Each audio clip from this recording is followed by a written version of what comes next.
փոքրել եք այս կողմ ու առաջ, հա, եթե կարելի։ Իսկ կարող է արժի ընթերցեմ։ Հա, ընթերցեք, եթե ասում եք միկրոֆոները։ Մեր նամակը ՀՀ գլխավոր դատախազ Տիկին Աննա Վարդապետյանին։ Մենք ուսուցիչներս, ծնողներս, դասընկերներս եւ պարզապես քաղաքացիներս դիմում ենք ձեզ մեծ ցավով եւ անհանգստությամբ։ Ծաղկազարդի տոնին Սուրբ Աննա եկեղեցում տեղի ունեցած միջադեպի գործով կալանավորված դպրոցական Դավիթ Մինասյանի առողջական վիճակը կտրուկ վատթարացել է եւ այս պահին նա գտնվում է հիվանդանոցում։ Նրա կյանքը եւ առողջությունը իրական վտանգի մեջ են եւ բժիշկների մշտական հսկողության կարիք ունեն։ Այս իրավիճակում նրա նկատմամբ կիրառված կալանքը մարդկային տեսանկյունից դառնում է ծայրահեղ ծանր եւ անհանգամանչափ միջոց։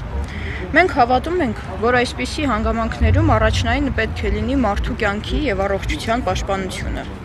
Դավիթ Մինասյանը բարեխիղճ, կիրթ, պատասխանատու աշակերտ է, որ մշտապես աչքի է ընկել իր դրական վարքով, կրթության նկատմամբ լրջությամբ եւ շրջապատի հանդեպ հարգանքով։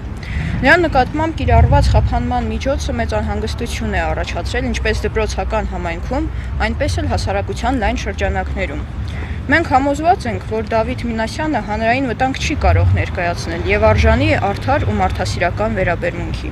Խնդրում ենք վերանայել նրա նկատմամբ կիրառված կանանքի միջոցը եւ նպաստել նրա ազատ արձակմանը, հաշվի առնելով նրա ծանր առողջական վիճակը եւ ապահովելով արդարության եւ իրավականության սկզբունքների պահպանումը։ Վստահ ենք, որ ձեր կողմից կընդունվի արդար եւ մարդասիրական որոշում, քանի որ արդարադատությունը պետք է առաջնորդվի ոչ միայն օրենքի տառով, այլև խղճի մտոք։ Հարգանքներով Դավիթի ուսուցիչներ, ծնողներ, դասընկերներ, հասարակության ներկայացուցիչներ։